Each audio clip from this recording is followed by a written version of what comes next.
Hello students, आज हम start करेंगे। देखिए, जो लास्ट क्लास में हमने क्या डिस्कस किया था, जो कोरोनरी सप्लाई होती है हार्ट की, मतलब जो हार्ट का ब्लड सिस्टम होता है, वो हमने डिस्कस किया था। That is called coronary circulation. Coronary circulation में हमने देखा था हार्ट को कौन सी आर्टरीज सप्लाई कर रही है, दैट आर कोरोनरी आर्टरीज। और उसकी कितनी ब्रांच थी? Mainly left coronary artery and right coronary artery हमारे पास ब्रांचेस थी। ठीक है, लेकिन उस टाइम हमने वीनस सप्लाई नहीं देखा था, क्योंकि वीनस सप्लाई क्या करती हूँ मैं हमेशा अलग से पढ़ाती हूँ।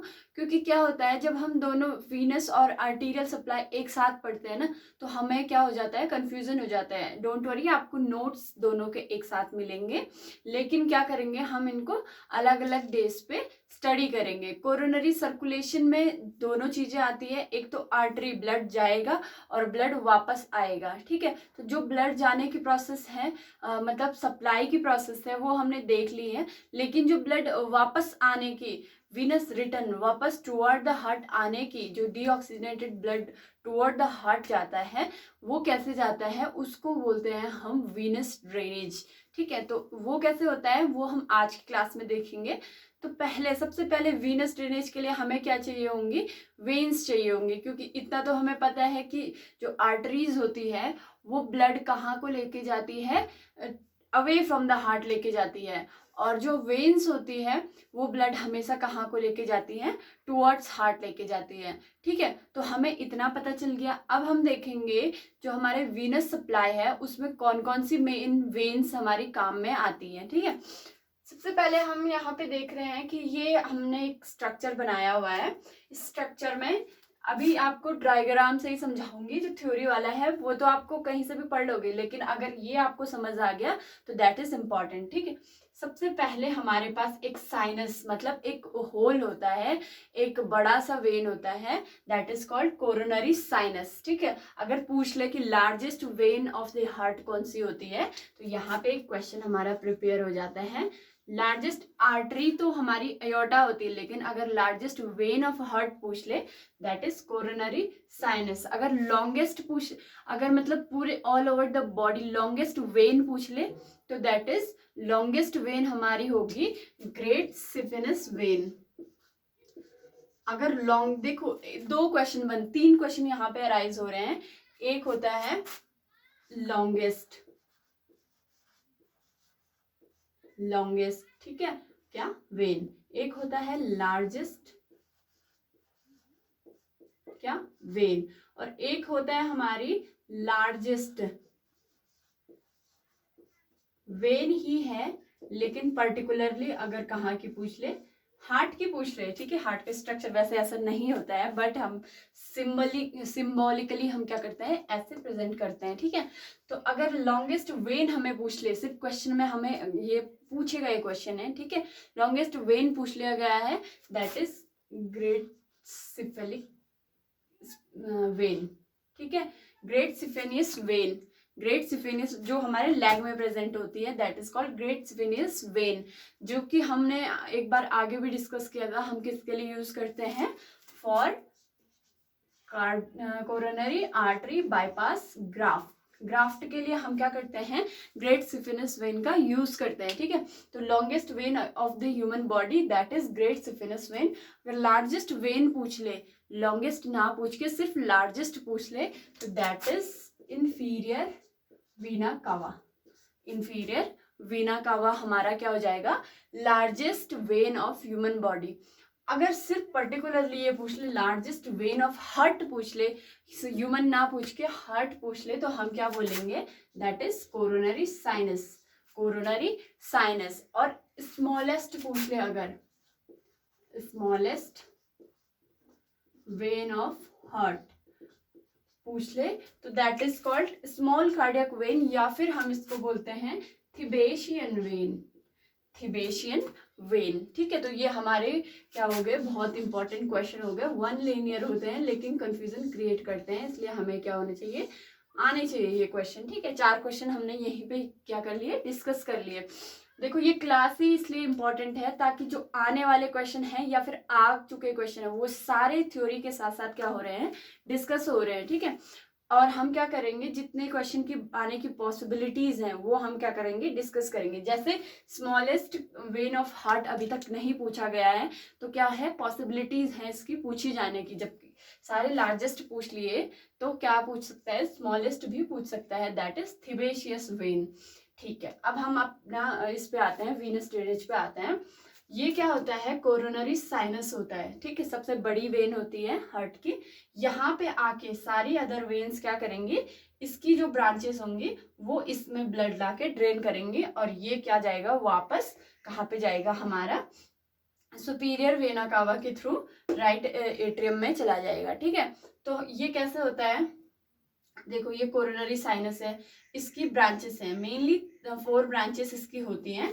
First one is great cardiac vein. अब ग्रेट कार्डियक वेन कौन सी जा रही है, ये वाली देखिए, यहां से जा रही है, नहीं अराइज तो ये कहाँ से होंगी, इंफीरियर पार्ट से अराइज होगी। ठीक है, यहाँ से ये अराइज हुई, कहाँ, ये कौन सा पोर्शन है, अभी तक डायग्राम देख के तो आपको इतना समझ आ गया होगा, ये है हमारा लेफ्ट वेंट्रिकल। ठीक है, नीचे वाला पोर्शन हमारा लेफ्ट वेंट्रिकल से अराइज होती है, और ऊपर के लिए सुपीरियर रन करती है, उसके बाद लेटरली ये रन करती है, और फिर डॉटेड डायग्राम हमेशा पोस्टीरियर के लिए हम रिप्रेजेंट करते हैं। फिर पोस्टीरियरली क्या होती है, ये ड्रेन होती है इन कोरोनरी साइनस में। एक बार फिर से, अराइज हुई लेफ्ट वेंट्रिकल से, कौन सी वेन, कोरोनरी साइनस की first branch that is greater cardiac when, arise हुई लेफ्ट वेंट्रिकल से, फिर सुपीरियरली रन किया, फिर लेटरली गई, फिर posteriorly, dotted dotted diagram, posteriorly कहाँ आई, हमारे ड्रेन होने के लिए हमारे कोरोनरी साइनस में क्या हो गई, ड्रेन हो गई। ठीक है, तो पहली वेन हमने, पहली ब्रांच हमने डिस्कस कर ली, कोरोनरी साइनस का पहला branch that is greater cardiac when. फिर हम बात करेंगे मिडिल कार्डियक वेन की। मिडिल कार्डियक वेन हमेशा ये क्या थी, एंटीरियरली अराइज हो रही थी, लेकिन ये क्या होती है, पीछे की तरफ से अराइज होती है, that's why it's showing dotted diagram. ठीक है, तो यहाँ से पोस्टीरियरली अराइज हुई, फिर ये एग्जैक्ट कहाँ पे से अराइज होती है, हमने पढ़ा था, यहाँ पे क्या होता है, सेप्टम होता है, इंट्रावेंट्रिकुलर सेप्टम होता है, जो कि 2 वेंट्रिकल को डिफ्रेंशिएट करता है, डिवाइड करता है। तो ये क्या हुआ, बीच सेप्टम जहाँ पे होता है उसके पोस्टीरियरली अराइज हुई, और पोस्टीरियरली जाके ड्रेन हो गई किसमें, कोरोनरी साइनस में। ठीक है, तो हमने ग्रेटर कार्डियक वेन डिस्कस कर ली, मिडिल कार्डियक वेन डिस्कस कर ली, लास्ट मतलब थर्ड हमारे पास आती है स्मॉल कार्डियक वेन। अब देखो स्मॉल कार्डियक वेन, ये यहाँ पे इस डायग्राम में तो भले ही ये बड़ा दिख रहा होगा, लेकिन ये क्या होता है, क्योंकि इधर का पोर्शन हार्ट का छोटा होता है। ठीक है, इधर साइड छोटा होता है, और इधर साइड क्या होता है, लार्ज पोर्शन होता है। ठीक है, तो इसलिए ये क्या है, छोटा पोर्शन है, अराइज यहाँ से हुई, यहाँ पे से अराइज हुई, एंटीरियरली अराइज होती है, फिर हमारे ऑब्लिकली जाती है, फिर पोस्टीरियरली जाके कहाँ पे ड्रेन होती है, कोरोनरी साइनस में ड्रेन होती है। ठीक है, तो हमने देख लिया स्मॉल कार्डियक वेन। अब स्मॉल कार्डियक वेन में एक इंपॉर्टेंट बात है कि ये हार्ट की सबसे छोटी वेन है, इसलिए इसका अदर नेम भी क्या है, थिबेशियस वेन। कभी सिर्फ नाम ही नाम पूछ लिए जाते हैं, तो हमें क्या होना चाहिए, अदर नाम हमें सारे पता होने चाहिए। ठीक है, तो ये क्या है, स्मॉल कार्डियक वेन। अब एक वेन आती है that is oblique cardiac vein. Obliquely ये यहाँ पे से अराइज होती है, लेफ्ट एट्रियम से अराइज हुई, इंटीरियरली अराइज होके ओब्लिकली रन करती है, फिर ड्रेन होती है हमारे कोरोनरी साइनस में। तो हमने कोरोनरी साइनस की 4 ब्रांचेस पढ़ ली। First one is greater cardiac vein, second is middle cardiac vein, third is small cardiac vein that is also known as thibaceous vein, and fourth one is oblique cardiac vein। ठीक है, तो ये 4 क्या पढ़ लिए हमने, वेन्स के बारे में हमने डिस्कस कर लिया यहाँ पे। ठीक है, अब जो कोरोनरी साइनस है, अगर इसका पर्टिकुलरली इसका डायमीटर की हम बात करें तो दैट इज 3 सेंटीमीटर। ठीक है, अगर पर्टिकुलरली कोरोनरी साइनस के डायमीटर की बात कर ली जाए तो दैट इज 3 सेंटीमीटर। क्यों पूछा जाएगा? क्योंकि क्या है, लार्जेस्ट वेन ऑफ हार्ट है तो डायमीटर का पूछ लिया जा सकता है। ठीक है, आगे क्वेश्चन बनने की पॉसिबिलिटीज है, पूछ लिया जा सकता है, इसलिए हमें पता होना चाहिए diameter of coronary sinus that is 3 centimetre. तो आप क्या कर लो इसका, वैसे तो आपको नोट्स प्रोवाइड कर दिए जाएंगे, लेकिन क्या कर सकते हो, खुद समझने के लिए इसका एक स्क्रीनशॉट ले सकते हो।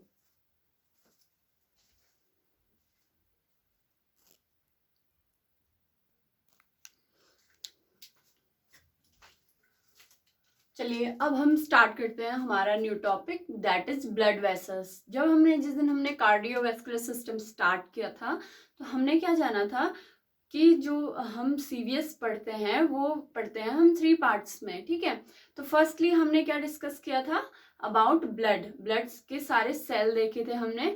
सेकंड हमने डिस्कस कर लिया हार्ट के बारे में, हार्ट का सारा एनाटॉमी और सर्कुलेशन जो भी होता है हमने देख लिया। ठीक है, थर्डली हम क्या डिस्कस करेंगे, अबाउट ब्लड वेसल्स, क्योंकि ये तीनों के बिना, एक दूसरे के बिना क्या नहीं कर सकते, कोई भी अपना पूरा फंक्शन नहीं कर सकता है, तीनों इंटरडिपेंडेंटली वर्क करते हैं। ठीक है, तो हम क्या देखेंगे आज, ब्लड वेसल्स के बारे में देखेंगे आज की क्लास में, और नेक्स्ट डे हम डिस्कस करेंगे। नेक्स्ट क्लास बहुत ही ज़्यादा इंपॉर्टेंट होने वाली है because tomorrow we will discuss about ECG, electrocardiogram. ठीक है, तो आज ब्लड वेसल्स भी इंपॉर्टेंट होता है क्योंकि क्वेश्चन आ चुके हैं, इसलिए हम देखेंगे सबसे पहले ब्लड वेसल्स में, ब्लड वेसल्स क्या होती है। ठीक है, मैं ऐसे ही एक ड्रॉ कर लेती हूँ।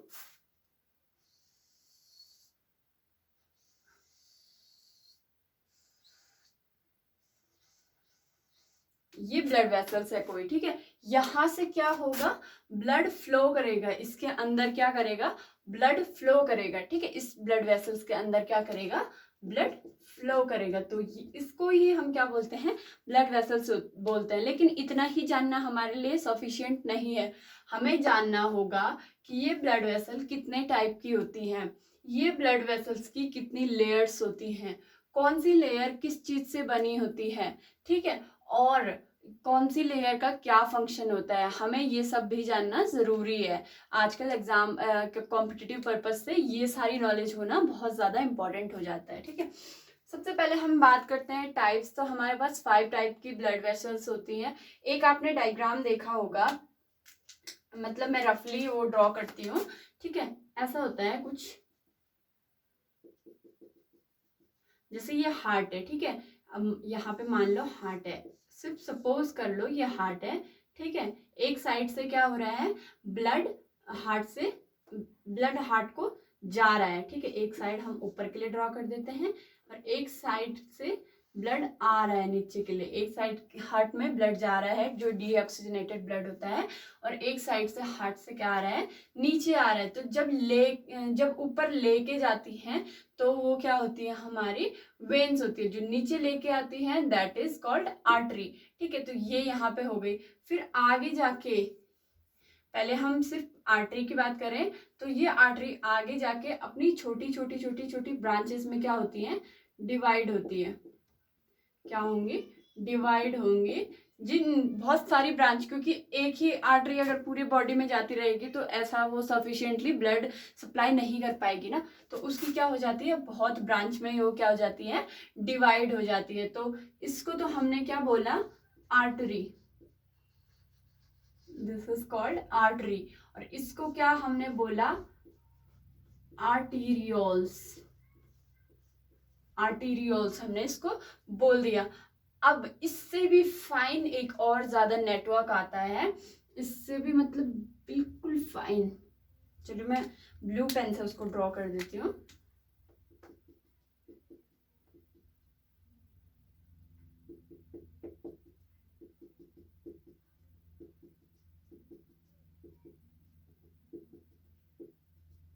ये क्या होता है, बहुत ज्यादा ही फाइन क्या है हमारा, आर्टेरियोल से भी फाइन क्या है हमारा, एक नेटवर्क है। इस पे क्या होती है, इसको हम बोलेंगे, this is called capillaries.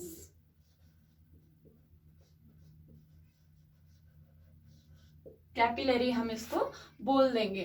Artery की बहुत सारी ब्रांचेस बनी, आर्टीरियोल्स भी बहुत सारी फाइन ब्रांच में क्या हो गया, डिवाइड हो गया, दैट इज कॉल्ड कैपिलरी। अब कैपिलरी के बारे में कुछ चीज हमें जानना इंपॉर्टेंट हो जाता है। ये होती है हमेशा single cell layer, single cell layer, single cell layer में होगी। इसका डायमीटर की अगर हम बात करें तो बहुत ही माइन्यूट 10 to 15 माइक्रोन, माइक्रोमीटर क्या होता है, इसका डायमीटर होता है। तो ये हो गई हमारी कैपिलरीज हो गई।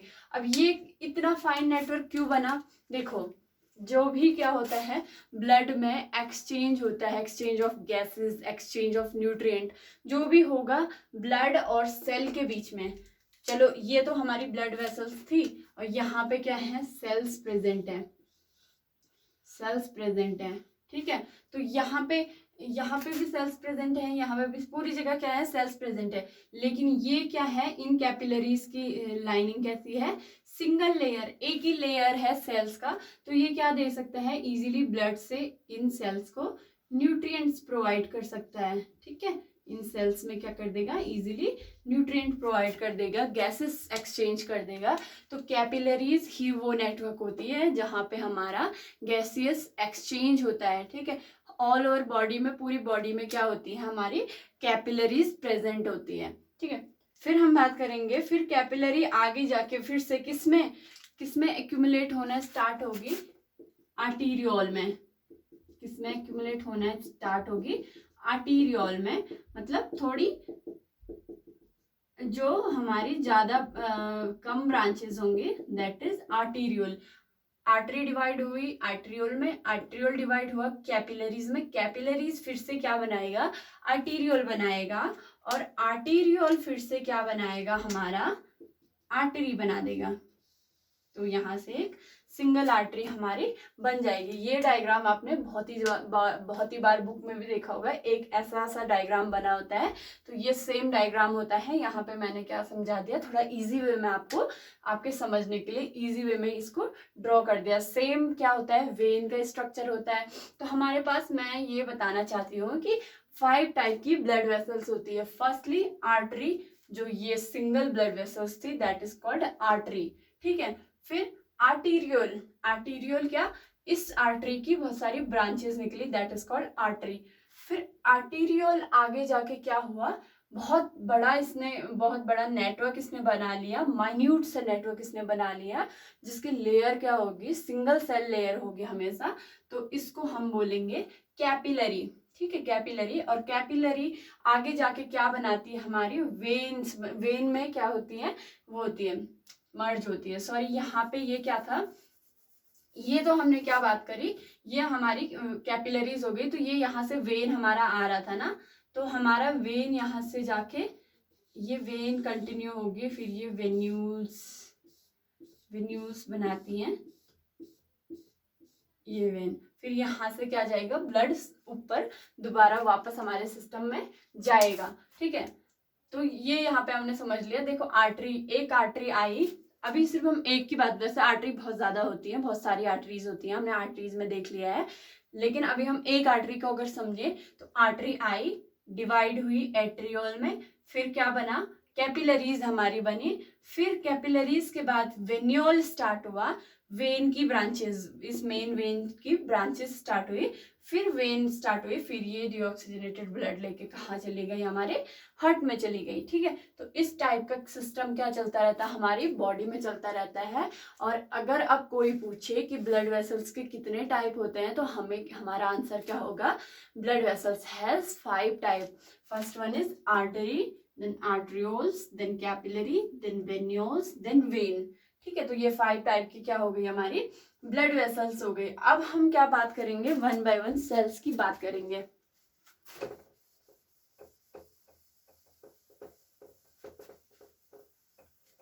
देखिए,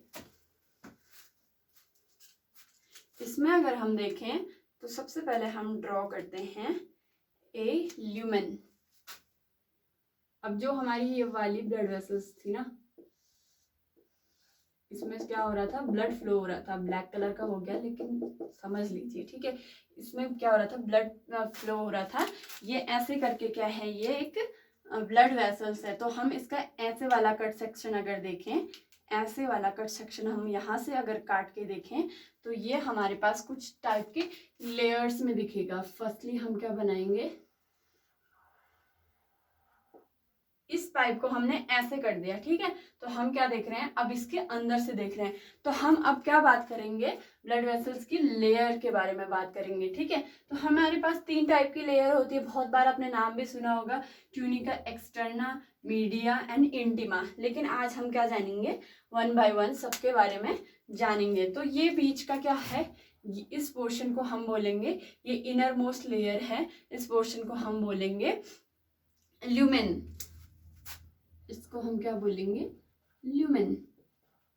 हमें पता चल गया ये क्या है हमारा, ये वाला ऐसे में ये वाला पाइप है हमारा। तो इस पोर्शन को हम क्या बोलेंगे, इस पोर्शन को हम बोलेंगे ल्यूमेन। जो हमें अंदर की तरफ जिसमें ब्लड फ्लो होगा उसको हम क्या बोलेंगे, ल्यूमेन, ठीक है। तो ये हमारा ल्यूमेन हो गया और ये इनर मोस्ट लेयर हो गई। तो इनर मोस्ट लेयर हमारी क्या होती है, हमेशा थिक होती है, ठीक है। इस पे क्या होगी, बहुत ज्यादा सेल लेयर होगी।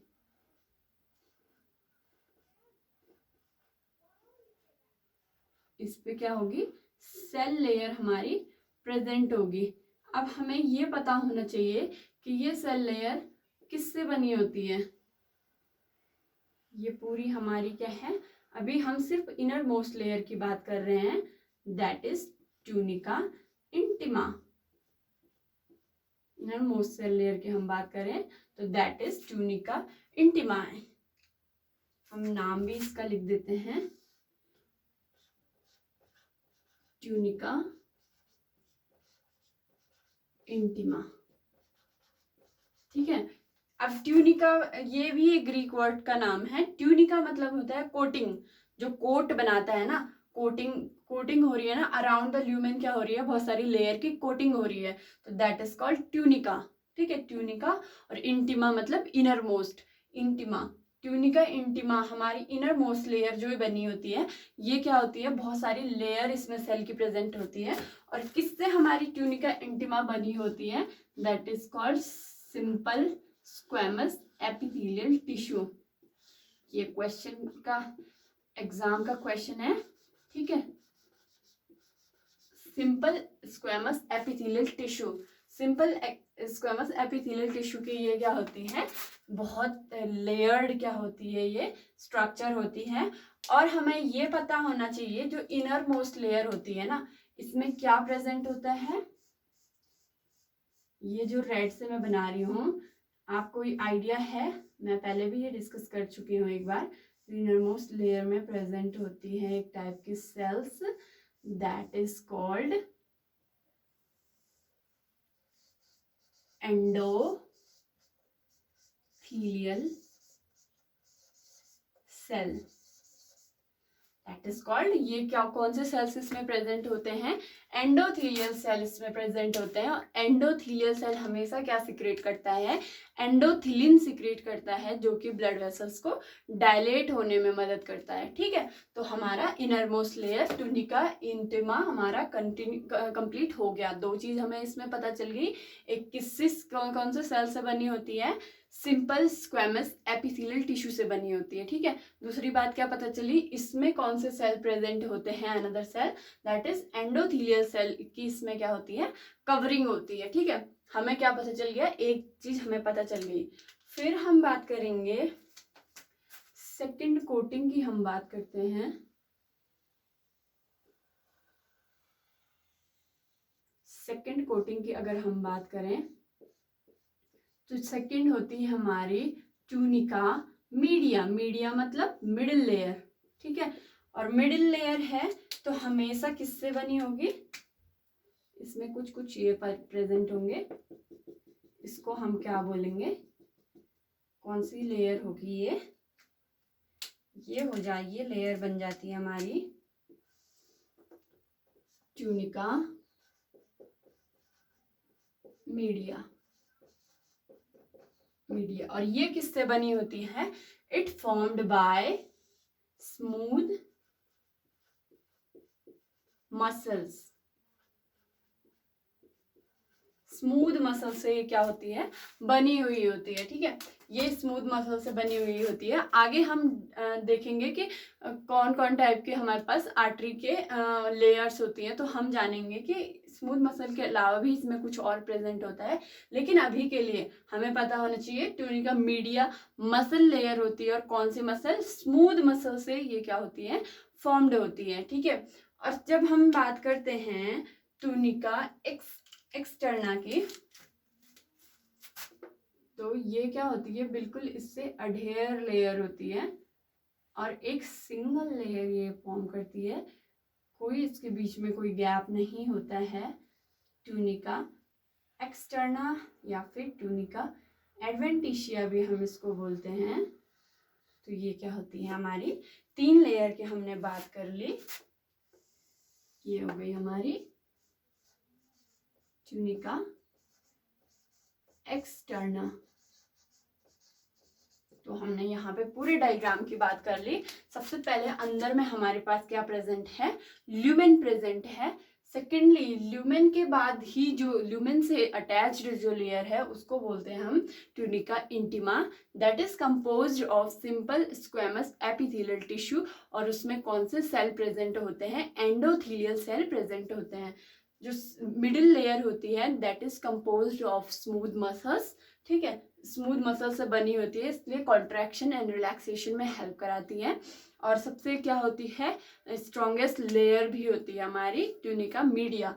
फिर एक्सटर्नल जो ट्यूनिका एक्सटर्नल है वे बिल्कुल क्या होती है, अडहेयर होती है ट्यूनिका मीडिया से, और एक सिंगल लेयर में ये क्या होती है, प्रेजेंट होती है। तो यहाँ पे हमने क्या देख लिया, इसकी कवरिंग हमने पूरी देख ली। Tunica external outer layer that is also called tunica adventitia.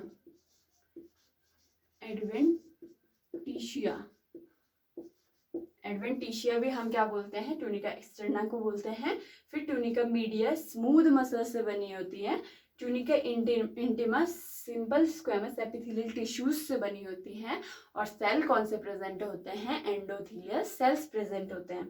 ठीक है, तो इतना हमने क्या कर लिया, ब्लड वेसल्स के बारे में डिटेल से हमने पढ़ लिया। लेकिन अगर हम बात करें थोड़ा डिटेल में और हम कैपिलरीज को पढ़ते हैं, देखो ये किसका ब्लड वेसल्स है, ये आर्टरी में भी प्रेजेंट होगा और वेन में भी प्रेजेंट होगा। ठीक है, आर्टरी एंड वेन, वेन्यूल समय ये क्या होगा, प्रेजेंट होगा। बात ये है कि आर्ट्रियोल और वेन्यूल में ये क्या हो जाएगा, थोड़ा माइन्यूट हो जाएगा और थिन हो जाएगा, लेकिन इनमें क्या रहेगा, थिक रहेगा। ठीक है, अब हम बात करते हैं आर्टरी और वेन में क्या डिफरेंस होता है।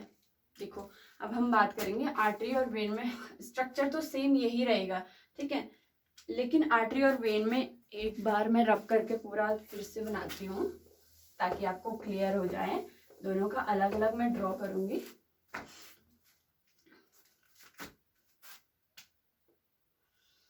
ये अंदर का ल्यूमेन हो गया, ये इनरमोस्ट लेयर हो गई, ये मिडिल लेयर हो गई, और ये इसी से अटैच्ड हमारी एक्सटर्ना हो गई। ट्यूनिका एक्सटर्ना इसी से अटैच हमारी रहती है, तो ये एक्सटर्ना हो गई। एक और ड्रॉ कर देती हूँ ताकि कोई कंफ्यूजन ना रहे।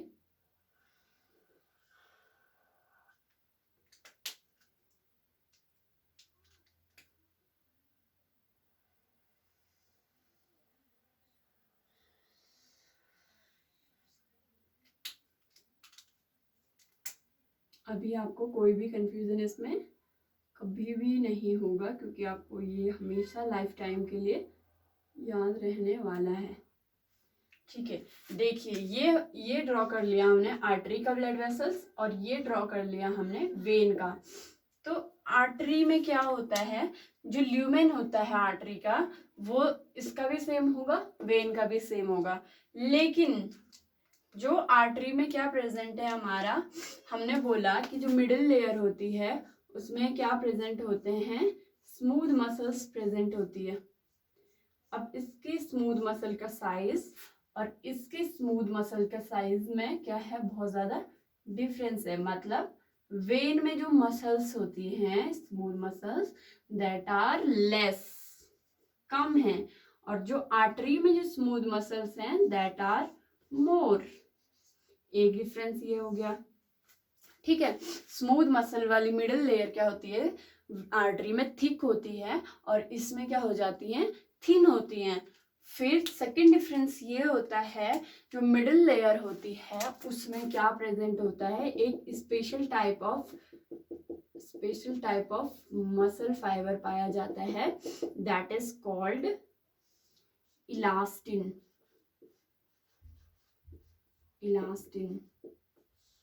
जो कि इसमें क्या होता है, एब्सेंट होता है। वेन में क्या है, ये एब्सेंट है। इलास्टिन आर्टरी में प्रेजेंट है, वेन में क्या है, एब्सेंट है। इसलिए क्या होती है, artery more stronger then when होती है। और अगर आर्टरी क्या हो गई, रप्चर हो गई, तो ब्लड फ्लो भी किसका ज्यादा होता है, हमारी आर्टरी का ज्यादा होता है एज कंपेयर टू वेन। और आर्टरी में एक ये भी डिफरेंस है कि आर्टरी डीप होती है एज कंपेयर टू वेन। कभी कभी क्वेश्चन आता, मतलब ऐसे ही प्रैक्टिकली कोई पूछ ले कि हम हमेशा ब्लड ड्रॉ जो करते हैं वेन से क्यों करते हैं, तो वेन हम देखेंगे, वेन हमें सुपरफिशियली क्या हो जाती है, विजिबल हो जाती है, पाल्पेट करने पे फील हो जाती है। लेकिन आर्टरी क्या होती है, थोड़ा डीप होती है। और डीप होने के कारण क्या होती है, अगर हमने किसी आर्टरी को डैमेज कर दिया तो चांसेस ऑफ हेमरेज या फिर ब्लड लॉस हो सकता है। इसलिए हम क्या करते हैं, मोर प्रेफर करते हैं ब्लड के लिए, ब्लड कलेक्शन के लिए वेन को। अब आर्टरी में, एक आर्टरी से रिलेटेड एक और बात मुझे याद आई। आर्टरी में जब हम कुछ क्या करते हैं, वो पल्स फील करते हैं, आर्टीरियल पल्स हम जब फील करते हैं तो हमारे कुछ ही पर्टिकुलर एरिया पे ही हमें फील होती है। ऐसा क्यों होता है, क्यों पूरी बॉडी में हम पल्स फील नहीं कर सकते, आर्टीरियल पल्स हम फील नहीं कर सकते, ऐसा क्यों होता है? एक इसका ये लॉजिक है, क्योंकि जहाँ पे बोनी प्रोमिनेंस पे, अगर देखो ये बोन है, ये कोई बोन है और यहाँ से क्या हो रही है, कोई आर्टरी पास हो रही है,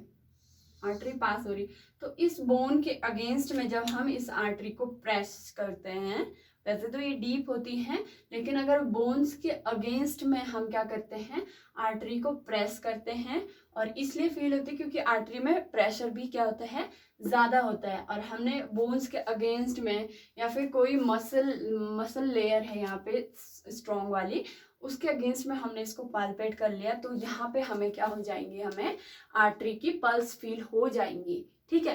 तो हमें हमारी बॉडी में कौन कौन सी पल्स की साइट होती है, ये अभी नॉट सेट रिसेंटली जो मैंने एग्जाम अटेंड किया था उसमें भी क्वेश्चन पूछा गया था। कैरोटिड आर्टरी और टेम्पोरल आर्टरी पे एक प्रॉपर हमारे पास इमेज बेस्ड क्वेश्चन आया हुआ था कि एक आर्टरी का पल्सेट करता हुआ एक हैंड दिखा रहा था और बोल रहा था बताइए ये कौन सी साइट है, तो वो क्या था, टेम्पोरल साइट ऑफ पल्सेशन थी, ठीक है। तो हमें क्या होनी चाहिए, आर्टरी की साइट्स भी पता होनी चाहिए। तो हमारे पास कौन कौन सी साइट होती है, ऐसी अपने अपने में एक बार रिवाइज कर लो कौन कौन सी साइट होती है। टेम्पोरल साइड हमारे पास होती है, टेम्पोरल साइड, कैरोटिड साइड होती है, ब्रेकियल आर्टरी होती है, रेडियल आर्टरी होती है, पॉप्लिशियल आर्टरी होती है, डॉर्सल पेडालिस आर्टरी हमारे पास होती है, और ग्रोइन में हमारे पास आर्टरी की साइट होती है। तो ये साइट भी क्या हो जाती है, इंपॉर्टेंट हो जाती है, इसलिए हमें क्या करना होता है, इनको पढ़ना होता है डिटेल में, ठीक है।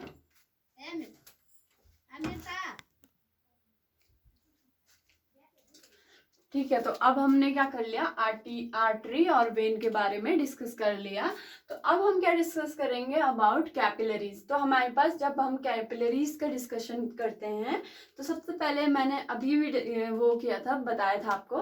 तो कैपिलरी का डायमीटर की अगर हम बात करें तो कैपिलरी का डायमीटर होता है 5 to 10 माइक्रोमीटर।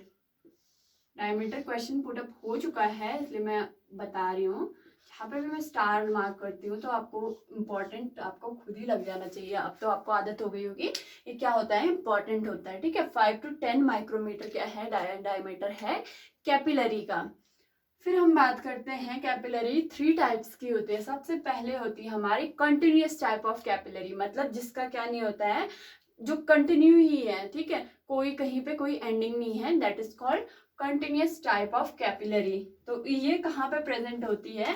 ट्रिपल बी से आपको पता चल गया होगा, ब्लड ब्रेन बैरियर बनाने में हेल्पफुल होती है। कंटिन्यूस टाइप ऑफ कैपिलरी कहाँ पे पाई जाती है? Blood brain barrier. Question important है, क्वेश्चन आ चुका है कि continuous type of capillary found in which organ या फिर विच प्लेस। तो ऑप्शन में ये भी था, और भी बहुत सारी चीज़ें थी, हार्ट में था, रीनल ट्यूब्यूल्स में था, और ब्रेन का कोई और पार्ट था उसमें भी था, लेकिन हमारा आंसर हमेशा क्या होगा? That is blood brain barrier में क्या होती है? Continuous type of capillaries present होती है। फिर हम बात करते हैं फेनेस्ट्रेटेड। फेनेस्ट्रेटेड मतलब आपने ईटी ट्यूब पढ़ा होगा, तो उसमें भी आपने क्या पढ़ा होगा? फेनेस्ट्रेटेड ईटी ट्यूब पढ़ा होगा। तो जैसे ये हमारी ईटी ट्यूब है, ठीक है, तो इसमें क्या होगा? कहीं पे कोई ओपनिंग प्रेजेंट होगी। ओपनिंग जो प्रेजेंट होती है, मतलब जो बीच बीच में ओपनिंग प्रेजेंट होती है, दैट इज कॉल्ड फेनेस्ट्रेशन।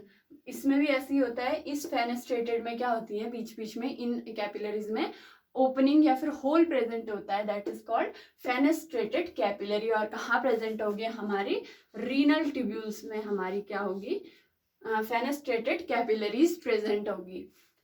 अब हमारे पास आते हैं साइनोसाइटल कैपिलरीज। साइनोसाइटल कैपिलरीज प्रेजेंट होती है हमारी स्प्लीन में, लीवर में और बोन मैरो में।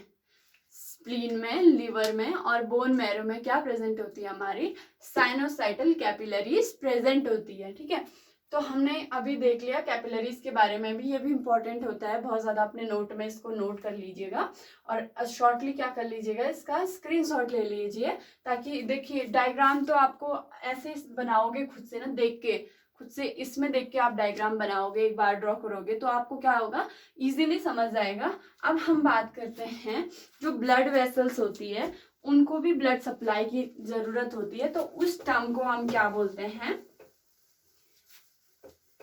यहाँ पे हम देखते हैं, ठीक है, उसको हम बोलते हैं वेजा वेजोरम। वेजा वेजोरम। बहुत कुछ अलग प्रोनाउंस भी करते होंगे, वैसा वेसोरम भी बोल सकते हैं, लेकिन वेजा वेजोरम भी बोल सकते हैं। कुछ भी अपने हिसाब से हमें चीज आनी चाहिए, बस प्रोनाउंसिएशन डजेंट मैटर। वैसे मैटर करता है, ऐसा नहीं है, सही प्रोनाउंस करना चाहिए चीजों को, ठीक है। लेकिन हमें क्या होना चाहिए? ये पता होना चाहिए कि वेजा वेजोरम है क्या, वैसा वेसोरम है क्या। तो ये होता है हमारा जो ब्लड वेसल्स होती है ना, ब्लड वेसल्स, जो हार्ट की जो ब्लड वेसल्स होती हैं, और प्लस कुछ नर्व एंडिंग होती है, नर्व एंडिंग्स होती हैं। तो ये क्या करती हैं? ब्लड वेसल्स को सप्लाई करती है। छोटी छोटी ब्रांचेस होती है जो कि क्या करती है? ब्लड वेसल्स, वैसे तो ब्लड वेसल्स सबको सप्लाई करती है, लेकिन ब्लड वेसल्स को जो ब्लड सप्लाई करे दैट इज कॉल्ड वेसा वेसोरम। और इसमें क्या क्या इंक्लूड होता है? कुछ blood vessels and nerve endings include होती है। इस पूरे स्ट्रक्चर को हम बोलते हैं वेसा वेसोरम, ठीक है। तो ये हमने देख लिया डिटेल में। अब हम डिस्कस करेंगे कुछ हार्ट साउंड के बारे में, ठीक है। हार्ट साउंड के बारे में हम देखेंगे, और कल की क्लास होगी हमारी most important ECG class.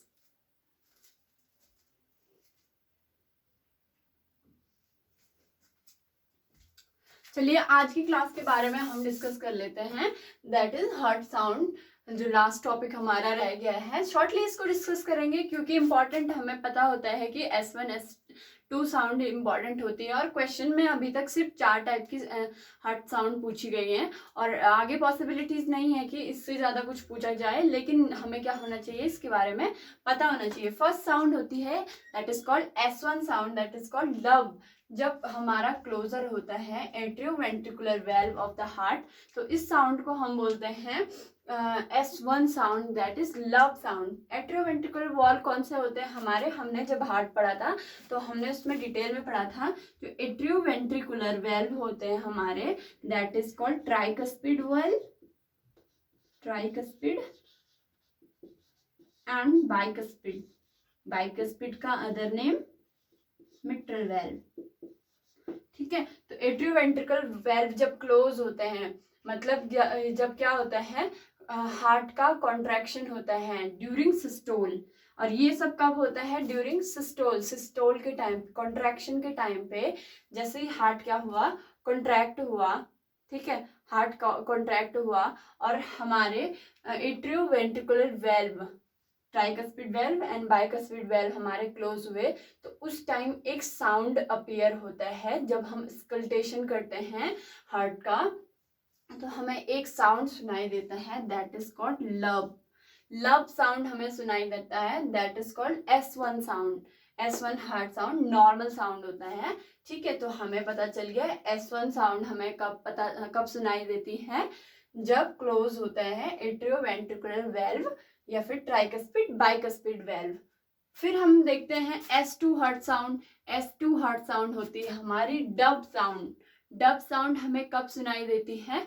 Closure of semi lunar valve. Semi lunar valve, semi lunar valve में हमारे दो वेल्व आते हैं, again aortic valve, aortic valve जहां से ब्लड कहाँ जाता है? एओर्टा में जाता है, and second is pulmonic valve, जहाँ से ब्लड अगेन कहाँ जाएगा? पल्मोनरी ट्रंक में जाएगा, ठीक है। तो ये जब क्लोज होते हैं ड्यूरिंग डायस्टोल, मतलब जब हार्ट रिलैक्स होता है और ये दोनों वेल्व क्या होते हैं? क्लोज होते हैं, तो इस टाइम पे ब्लड कहाँ एंटर करता है, मतलब कौन सी साउंड प्रोड्यूस होती है हार्ट से? Dub sound, that is called S2 sound, ठीक है। तो S1 हमने डिस्कस कर लिया, S2 साउंड हमने डिस्कस कर लिया। मेनली हमें यही साउंड हमारी हार्ट बीट में सुनाई देती है ऑन द अस्कल्टेशन। जब हम अस्कल्टेशन करते हैं तो ये साउंड हमें सुनाई देती है। S3 साउंड और S4 साउंड क्या होती है? जब वेंट्रिकुलर फीलिंग होती है ना, जब हमारे वेंट्रिकल्स क्या हो रहे हैं, ब्लड कहाँ पे कलेक्ट हो रहा है? वेंट्रिकल्स में ब्लड कलेक्ट हो रहा है, that is called S3 heart sound, ventricular feeling के टाइम। और S4 क्या होती है? आर्टीरियल फीलिंग, जब एट्रियम हमारे फील हो रहे हैं, ब्लड एट्रियम में आ रहा है, तो उस टाइम जो हार्ट साउंड प्रोड्यूस होगी, that is called S4 heart sound. तो ये हार्ट साउंड हमें क्या होनी चाहिए? नॉर्मली पता होनी चाहिए कि कौन कौन सी हार्ट साउंड प्रेजेंट होती हैं। एबनॉर्मल हार्ट साउंड हम डिस्कस करेंगे MSN portion of cardiovascular system, जिसमें हम सारी एबनॉर्मल साउंड क्या करेंगे? पता करेंगे, और कौन सी डिजीज में कौन सी साउंड प्रेजेंट होती है, क्या क्या एबनॉर्मल हार्ट साउंड होती है, वो हम देखेंगे MSN पोर्शन में, ठीक है। तो तब तक आप पढ़ते रहिए, कल हम डिस्कस करेंगे अबाउट इलेक्ट्रोकार्डियोग्राम, अबाउट ECG। तो आज आप इसको क्या करिए? अच्छे से पढ़िए, और क्योंकि एग्जाम भी क्या है, नियर बाय है, तो पढ़ाई तो सबसे पहली थिंग हमारे साथ होनी चाहिए, जो होती है हमारी पढ़ाई। तो होप आपको आज की क्लास समझ आई होगी, और एज यूजुअल मैं बोलती हूँ, कोई भी कंफ्यूजन हो, क्वेरी हो, तो आप क्या कर सकते हैं? सर को मैसेज कर सकते हैं, तो सर हमें क्या कर देंगे? बता देंगे, ठीक है। तो थैंक यू क्लास।